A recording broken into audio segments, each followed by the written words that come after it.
கண்ணெதிரே தோன்றினாள்.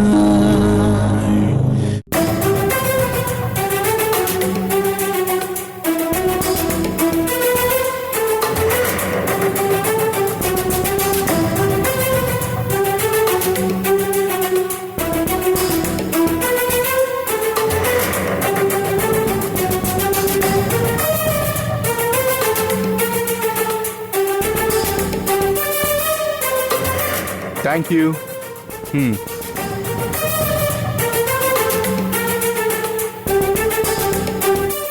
எனக்கு வேண்டாம்.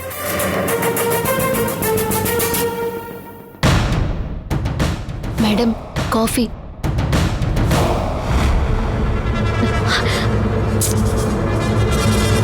நெல்லு.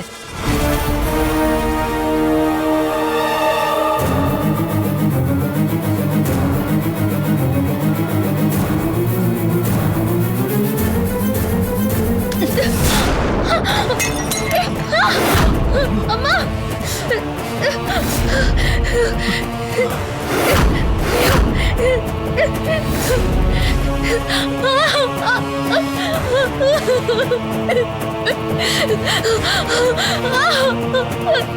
ஆஹா, அத்தை வேலையை ஸ்டார்ட் பண்ணிட்டாங்க. இன்னைக்கு இந்த காயத்ரி சித்தம் அவளை வச்சு செய்ய போறாங்கன்னு நினைக்கிறேன். ஐயோ, இன்னைக்கு இந்த ராட்சசி என்னெல்லாம் கூத்து பண்ண காத்திருக்கான்னு தெரியலையே. வீட்டுல ஒரு மனுஷன் நிம்மதியா காஃபி குடிக்க முடியல. இப்ப என்ன 7:30 ஆரம்பிக்க போறான்னு தெரியல. ஐயோ, ஏண்டி நீ எல்லாம் யாரு? உன்னை யாரு கிச்சனுக்குள்ள நுழைய சொன்னது? உன்கிட்ட நான் காஃபி கேட்டேனா? பண்றதெல்லாம் பண்ணிட்டு அப்படியே எதுவும் தெரியாத மாதிரி காஃபி எடுத்துட்டு வந்து கொடுத்து என்கிட்ட கொஞ்சம் கொஞ்சமா ஒட்டி வரலாம்னு நினைக்கிறியா? நீ காஃபியை கொடுத்துட்டா நான் மனசு மாதிரி உன்னை மருமகளா ஏத்துக்கணுமா?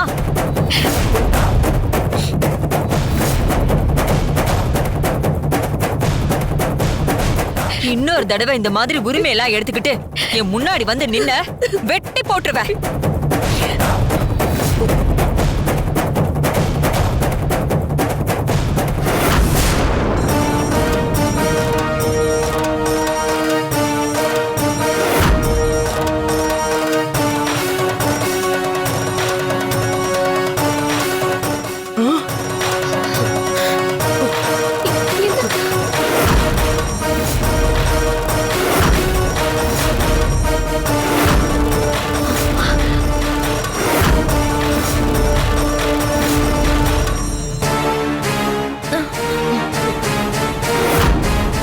எதுக்கு சம்மந்தி காஃபி எடுத்து இவ மூஞ்சில ஊத்துனீங்க? இந்த அருவா எடுத்து இவளை வெட்டி போடுங்க. இல்லனா கிச்சன்ல இருக்க கெரோசினை எடுத்து அவ மேல ஊத்தி கொளுத்தி கொஞ்சம் கொஞ்சமா சாகடிக்க வேண்டியதானே. போங்க, ஏதாவது பண்ணி என் பொண்ணை உண்டலன்னு பண்ணுங்க. அப்புறம் இங்க என்ன நடக்குதுன்னு உங்களுக்கே தெரியும். ஹலோ, என்ன நக்கலா? உனக்கு எவ்வளவு தைரியம் இருந்தா அருவாள் எடுத்துட்டு வந்து ஏன் அத்தை முன்னாடி போட்டு கொஞ்சம் கூட பயம் இல்லாம தெனாவிட்ட வர பேசுற? இங்க பாரு, நீ எதுவும் பேசாம அமைதியா ஒதுங்கி நின்னா உனக்கு மரியாதை. நானும் பாத்துக்கிட்டே இருக்கேன். வந்ததுல இருந்து ரொம்ப திமிரா ஒரு மார்க்கமா நடந்துட்டு இருக்க. பாக்குறதுக்கு பவ்யமா இருக்க, பண்ற எல்லா வேலையுமே கேடுத்தனமா இருக்கு. என்ன பண்றது? உங்களை மாதிரி கிரிமினல் கிட்ட பேசும்போது அமைதியால இருந்தா வேலைக்கு ஆகாது. அதான் இப்படி கேடிய மாதிரி பேச வேண்டியதா இருக்கு. ஆஹா, என்ன ஒரு கண்கொள்ளா காட்சி. இந்த இந்துவையும் அனிதாவையும் இப்படி நாக்க புடுங்குற மாதிரி கேக்குறப்ப இதுவும் ஜாலியா தான் இருக்கு. இன்னும் நல்லா கேளு. என் பொண்ணுக்கு ஏதாவது ஒண்ணு ஆச்சுன்னா கேக்குறதுக்கு ஆள் இல்லைன்னு நினைச்சிட்டு இருக்கீங்களா? குத்து கல்லாட்ட அவ அம்மா நான் நிக்கிறேன். காஃபி எடுத்து அவன் மூஞ்சில ஊத்துறியே, சுடுதண்ணி எடுத்து உன் மூஞ்சில வீச எவ்வளவு நேரம் ஆகும்?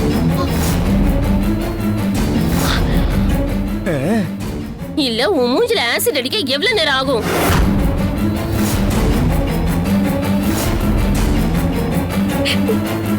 சம்பந்தியம்மா, நீங்களாவது கொஞ்சம் அமைதியா பொறுமையா இருங்க. எதுக்காக இவ்வளவு கோவம் கொலவெறியலாம்? எப்படி சம்பந்தி என்னால அமைதியா இருக்க முடியும்? என் பொண்ணு இவங்க வயசுக்கு மரியாதை கொடுக்கிற ஒரே காரணத்தினால அவ எதுவும் பேசாம அமைதியா நிக்கிறா. அதுக்காக அதே ஒரு காரணமா வச்சு எப்ப பார்த்தாலும் என் பொண்ணு டார்ச்சர் பண்ணிட்டே இருக்காங்க. எல்லாத்தையும் இதோட நிறுத்த சொல்லுங்க.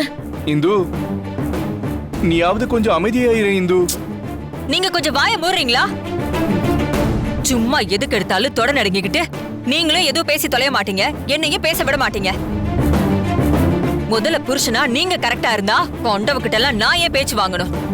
உனக்கெல்லாம் இதுவும் வேணும் இன்னும் வேணும்டி. நீ எல்லாம் அடங்கவே மாட்ட.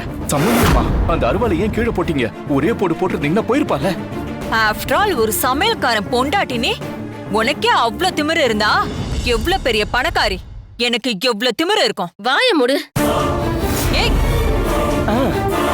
இந்த வீட்டுக்குள்ள இருக்கிற வரைக்கும் தான் உனக்கு பாதுகாப்பு.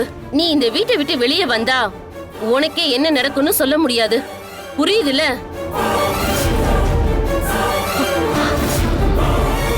நான் தெரியாம தான் கேக்குறேன். நீயும் ஒரு பொண்ணை பெத்தவ தானே? உன் கண்ணு முன்னாடியே உன் பொண்ணை யாராவது கொடுமைப்படுத்தினா நீ பாத்துட்டு சும்மா இருப்பியா? ஏய்,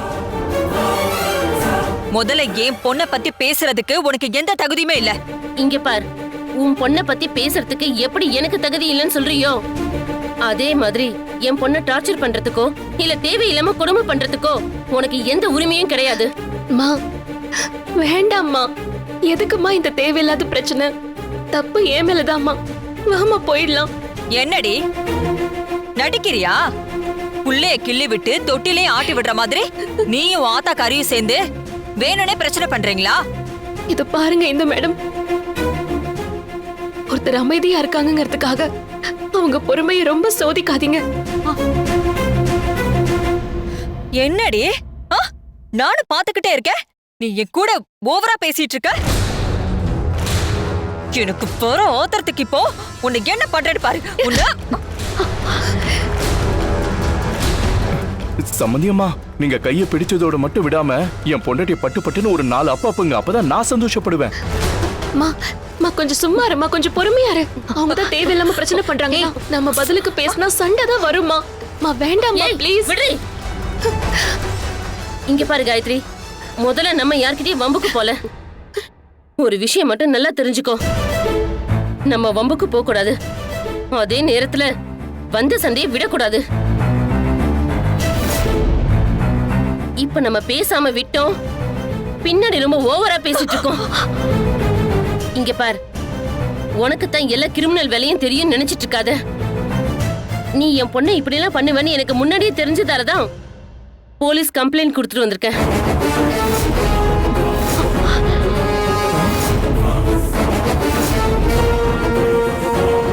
இந்த லெட்டரை படிச்சு பாரு, அப்ப தெரியும் இந்த லட்சுமி யாருன்னு.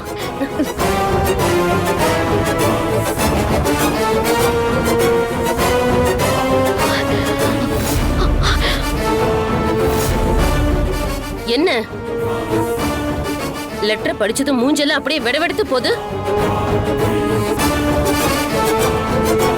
அந்த லெட்டர்ல என்ன இருக்குன்னு உங்க அத்தை கிட்ட சொல்ல. இங்க பார், ஒன்னாலதான் என் பொண்ணோட உயிருக்கு ஆபத்து. வரதட்சணை கொடுமை, மாமியார் கொடுமை. இந்த வீட்ல என் பொண்ணுக்கு ஒண்ணு கிடக்க ஒண்ணு ஆச்சுன்னா, மன உளைச்சல்ல அவ செத்து போனா அதுக்கு முழுக்க முழுக்க காரணம் நீயும் உன் குடும்பம் மட்டும்தான் கம்ப்ளைண்ட் கொடுத்துட்டு வந்திருக்க.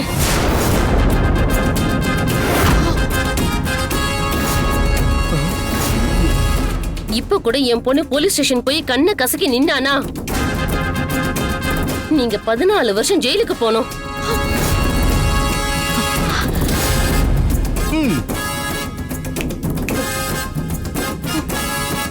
இன்னொரு தடவை என் பொண்ணு மேல உன் கை பட்டுச்சுன்னா அப்புறம் நீ இந்த வீட்ல இருக்க மாட்ட. உன் மாமியார் வீட்ல உட்காந்து களிதான் தின்னுட்டு இருப்ப. என் பொண்ணு மேல கை வைக்கிறது இதுவே கடைசியா இருக்கட்டும். இதுக்கப்புறம் மறுபடியும் அவன் மேல கை வச்ச இந்த லட்சுமி இதே மாதிரி பேசிட்டு இருக்க மாட்டா. இதோட பின் விளைவு வேற மாதிரி இருக்கும்.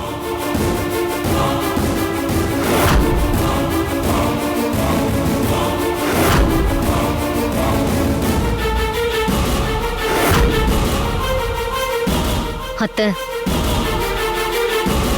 இவளுங்க 2 பேரும் நம்மள பார்த்து என்ன பேச்சு பேசிட்டு போறாளுங்கன்னு பாத்தீங்களா? இல்ல அனிதா, அணைய போற விளக்கு எப்பவுமே கொஞ்சம் பிரகாசமா தான் எரியும்.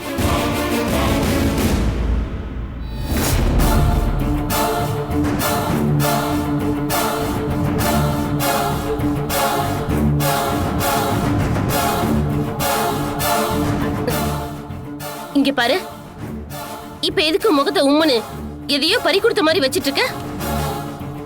இப்படி எல்லாம் இங்க இருந்தா வேலைக்காகாது. முதல்ல அதை புரிஞ்சுக்கோ. ஆடுற மாட்டை ஆடி கறக்கணும், பாடுற மாட்டை பாடிதான் கறக்கணும். எப்பவுமே அவங்க ரூட்ல போய் தான் நமக்கு தேவையானதை நம்ம சாதிச்சுக்கணும். இல்லம்மா, இப்பெல்லாம் ஒவ்வொரு நாளும் ரொம்ப நரகமா இருக்கு. மனசுக்கு ரொம்ப கஷ்டமா இருக்கு. இங்க பாரு, அடுத்தவங்க மனச கஷ்டப்படுத்தி பாக்குறது தான் இங்க நிறைய பேருக்கு ரொம்ப பிடிச்ச விளையாட்டா இருக்கு. அதத்தான் அந்த இந்து தொடர்ந்து பண்ணிட்டு இருக்கா. ஆரிய கூத்தாடுனாலும் நம்ம காரியத்துல கண்ணா இருக்கணும். அத முதல்ல நீ புரிஞ்சுக்கோ. அந்த இந்து பேசுற பேச்செல்லாம் கேட்டு நீ பயப்படாத. அதெல்லாம் சமாளிக்கத்தானே அம்மா இங்க வந்திருக்கேன். நீ அத பத்திலாம் யோசிச்சு மனசுக்குள்ள கொண்டு போனீனா உன் நிம்மதி தான் போகும். புரியுதா? அம்மா, இதெல்லாம் தேவையா? சந்தோஷ்கே என்ன பிடிக்கல, அதே மாதிரி இப்பெல்லாம் அந்த சந்தோஷ கண்டா எனக்கும் பிடிக்கல. பேசாம இங்க இருந்து போயிடலாமா? எதுக்காக இங்க இருந்து தேவையில்லாம அவமானப்பட்டுக்கிட்டே இருக்கணும்? அடி போடி போக்கத்தவளே, முதல்ல வாய பெனாயில் ஊத்தி கழுவு. நம்ம ஏன் போகணும்? அவளை துண்ட காணும் துணிய காணும்னு விரட்டணும்டி. அதை விட்டுட்டு நம்ம கிளம்பலன்னு சொல்லிட்டு இருக்க. இங்க பாரு, நானோ உங்க அப்பாவோ உனக்கு கல்யாணம் பண்ணி வச்சிருந்தா கூட இவ்வளவு பெரிய இடத்துல சம்மந்தம் பண்ணிருக்க முடியாதுடி. வாய்க்கு வந்தபடி அந்த இந்து பேசினான்றதுக்காக உணர்ச்சி வசப்பட்டு முடிவெடுக்காத.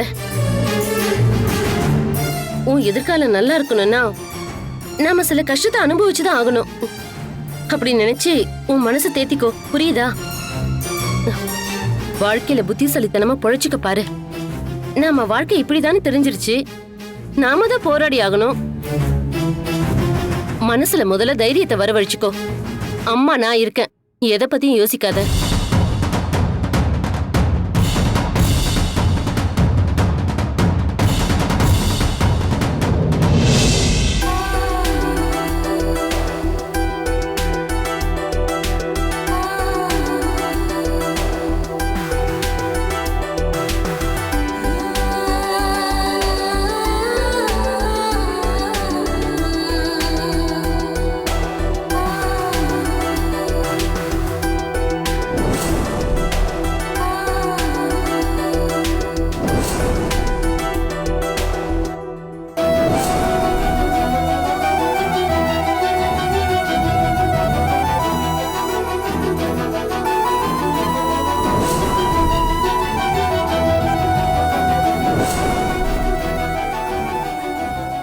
என்ன மன்னிச்சிருங்க சிவா சார்.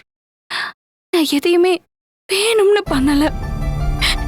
என்ன யாருமே நம்ப மாட்டேங்கிறாங்க சார்.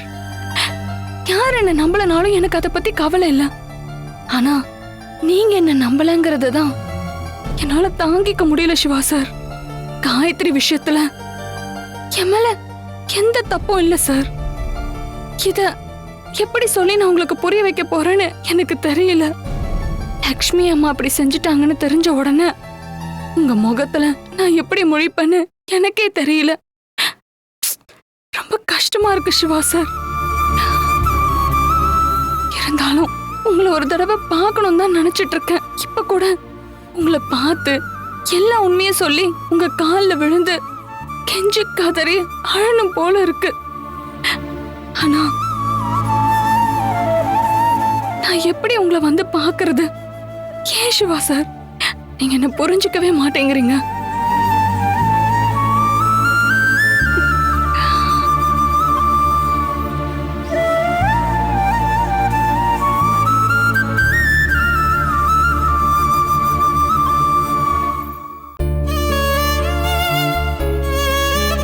உங்களை மாதிரி இந்த உலகத்துல நல்லவர் யாருமே கிடையாது சார்.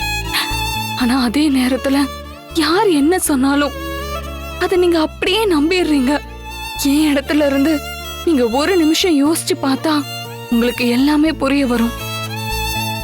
எனக்கு இப்பவே உங்களை பார்க்கணும் போல இருக்கு.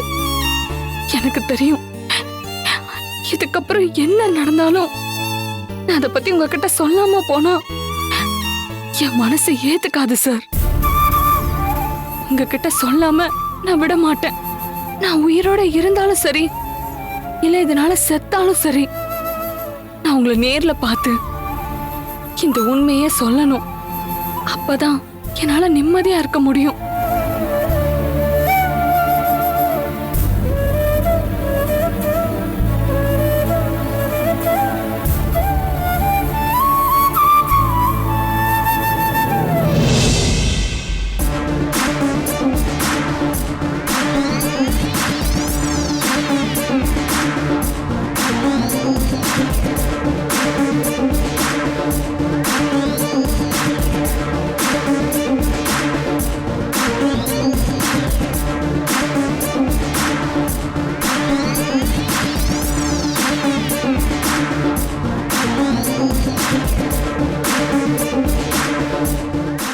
Siva sir, Siva sir.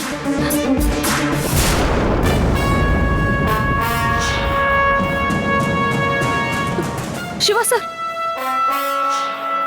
ஒரு 5 நிமிஷம் நான் சொல்றத கொஞ்சம் காது கொடுத்து கேளுங்க சார். அப்பதான் என்னோட சைடுல இருக்கிற நியாயம் என்னன்னு உங்களுக்கு தெரிய வரும். நான் உங்ககிட்ட நிறைய விஷயங்களை சொல்லணும் தான் நான் உங்களை பார்க்க இங்க வந்தேன். தயவு செஞ்சு என்னோட சூழ்நிலையை நீங்க புரிஞ்சுக்கோங்க. உங்களை கையெடுத்து கும்பிட்டு கேட்டுக்கிறேன். Please Siva sir.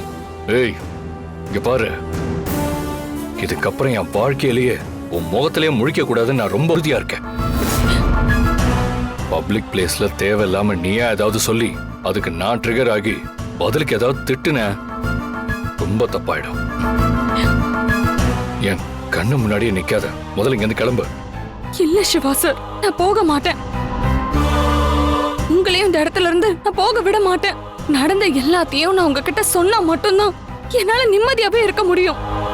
பாத்தியா, நான் சொல்லி வாயை கூட மூடல, அதுக்குள்ள ஒரிஜினாலிட்டி வெளியே வந்துருச்சு. சிவா சார், ஆரம்பத்துல இருந்து இப்ப வரைக்கும் நான் சொன்னது எதையுமே நீங்க காது கொடுத்து கேட்டதே இல்ல. ஆனா கொஞ்ச நாள் கழிச்சு உண்மை தெரிஞ்சதுக்கு அப்புறம் நீங்களே என்கிட்ட வந்து தப்பு ஏமானதான், நடந்த விஷயம் எல்லாத்துக்கும் மன்னிப்பு கேட்கிற சக்தின்னு சொல்லியிருக்கீங்க. அதனால காயத்ரி விஷயத்துல என்ன நடந்துச்சுங்கிறத தயவு செஞ்சு கொஞ்சம் கேளுங்க சார். என் மனசுல இருக்கிறத உங்ககிட்ட சொல்லி முடிச்சதுக்கு அப்புறமா அடுத்து நான் உங்க கண்ணிலேயே பட மாட்டேன். எனக்கு எல்லாமே தெரியும். இங்க பாரு சக்தி, தயவு செஞ்சு இதுக்கப்புறம் எனக்கு எந்த விளக்கமும் கொடுக்க வேண்டாம். காயத்ரி விஷயத்துல என்ன நடந்துச்சு, நீ என்ன பொய் சொன்ன, நீ எதுக்கு இதெல்லாம் பண்றன்னு எனக்கு நல்லாவே தெரியும். சொல்றேன்னு தப்பா எடுத்துக்காத.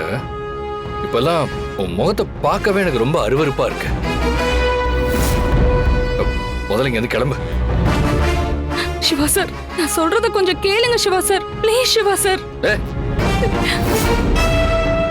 உனக்கு கொஞ்சம் கூட அறிவுங்கிறதே இல்லையா? உன் சுயநலத்துக்காக அடுத்தவங்க வாழ்க்கையில விளையாடி இருக்க. மத்தவங்க உன்னை பத்தி தப்பா சொல்லும் போது கூட அவங்க கிட்ட நான் ஃபைட் பண்ணிருக்கேன்.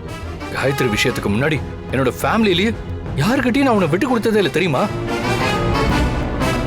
ஆனா எப்போ இதெல்லாம் நீ பண்ணன்னு தெரிஞ்சதோ அப்பவே நான் பாதி செத்துட்டேன். இதுக்கப்புறம் நீ என்ன சொன்னாலும் நான் நம்ப தயாரா இல்ல. சிவா சார், நான் சொல்றத கொஞ்சம் பொறுமையா கேளுங்க. ஏன் தரப்புல என்ன நியாயம் இருக்குன்னு நீங்க கேட்டாதானே அது உங்களுக்கு புரியும். பண்ற எல்லா அநியாயத்தையும் பண்ணிட்டு இப்ப நீ பண்ணதுக்கு நியாயம் வர சொல்றியா? சிவா சார், நான் பண்ணது சரின்னு நான் சொல்ல வரல. ஆனா நான் ஏன் பண்ணேன், எதுக்கு அப்படி நடந்துக்கிட்டேன்னு நீங்க தெரிஞ்சுக்கணும்ல. அதனால நான் என்ன சொல்ல வரேன்னா, நிறுத்து. இது வரைக்கும் நான் உன்னை தெரிஞ்சுக்கிட்டதே போதும். அதுக்கே உன்னால எனக்கு ரொம்ப மரியாதை கிடைச்சிருச்சு. அதனால திரும்பவும் நீ சொல்ற இந்த பொய்யான கதையை நம்புறதுக்கு நான் தயாரா இல்ல. இதுக்கப்புறம் என் முகத்திலேயே முழிக்காத. சிவா சார், சிவா சார், நான் சொல்றத கேளுங்க சார். ஐயோ கடவுளே, இவருக்கு நான் எப்படி சொல்லி புரிய வைப்பேன்? காயத்ரி விஷயத்துல நான் ரொம்ப தப்பானவன்னு இவர் முடிவு பண்ணிட்டாரு. மத்ததெல்லாம் முடிஞ்சது மச்சான்.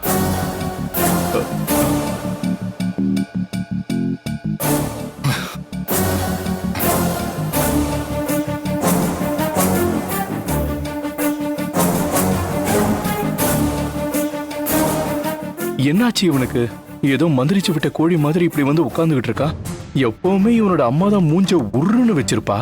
சரி, முதல்ல என்ன ஆச்சுன்னு விசாரிக்கலாம். டேய் சிவா, ஏன் காலையிலேயே இவ்வளவு டென்ஷனா இருக்க? ஏதாவது பிரச்சனையா? டேய் சிவா, என்னாச்சு? அவர் கேட்ட கேள்வி உன் காதுல விழுந்துச்சா இல்லையா?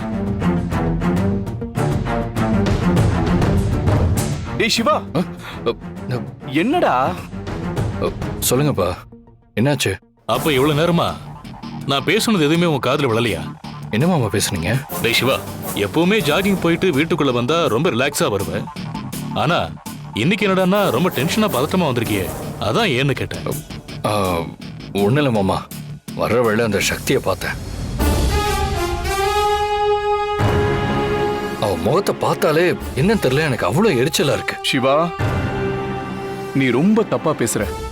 நீ இப்படி பேசுற அளவுக்கு சக்தி ஒன்னும் அவ்வளவு கெட்டவே இல்ல. இன்னும் சொல்ல போனா நம்ம குடும்பத்துல இருக்கிற எல்லாரையும் விட சக்தி ரொம்ப நல்லவ. அவ ரொம்ப நல்லவளா இருந்த ஒரே காரணத்தினால மட்டும்தான் இந்த வீட்டுல அவளால இருக்க முடியல. சக்தி உன்கிட்ட பேசினாலா இல்ல நீயே சக்தி கிட்ட போய் ஏதாவது பேசுனியா? நான் எதுவும் அவகிட்ட பேசல மாமா. எனக்கு பேசவும் விருப்பம் இல்ல. அவளதான் என்கிட்ட வந்து பேசினா. சக்தி என்ன சொன்னா? வேற என்ன சொல்லுவா? என் மேல எந்த தப்பும் இல்ல சார். நடந்தது எதுவுமே எனக்கு தெரியாது. காயத்ரி கர்ப்பமா இருக்கிறது உண்மைன்னு நம்பிதான் நான் போராடினேன். ஆனா அவங்க இப்படிலாம் பண்ணுவாங்கன்னு எனக்கு தெரியாதுன்னு திரும்ப திரும்ப சொல்லிக்கிட்டே இருந்தா. சரி, அதுக்கு பதிலுக்கு நீ என்ன சொன்ன?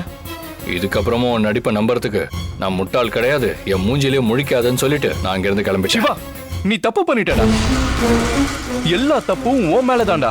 பா, உங்களுக்கு ஏதாவது பிரச்சனையா? தப்பு பண்ணதெல்லாம் அவளை எதுவும் சொல்லாம சம்மந்தமே இல்லாம என்ன பிடிச்சு திட்டிட்டு இருக்கீங்க? சிவா, மணி சொல்றதுல எந்த தப்பும் இல்ல.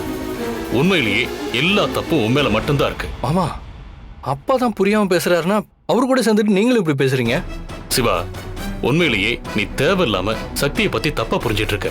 இப்ப மட்டும் இல்ல, எப்பவுமே நீ அவளை சரியா புரிஞ்சுக்கல. என்ன மாமா சொல்றீங்க? நான் அவளை சரியா புரிஞ்சுக்கலையா? ஆமாண்டா, நீ எத்தனை முறை கேட்டாலும் இதான் பதில்.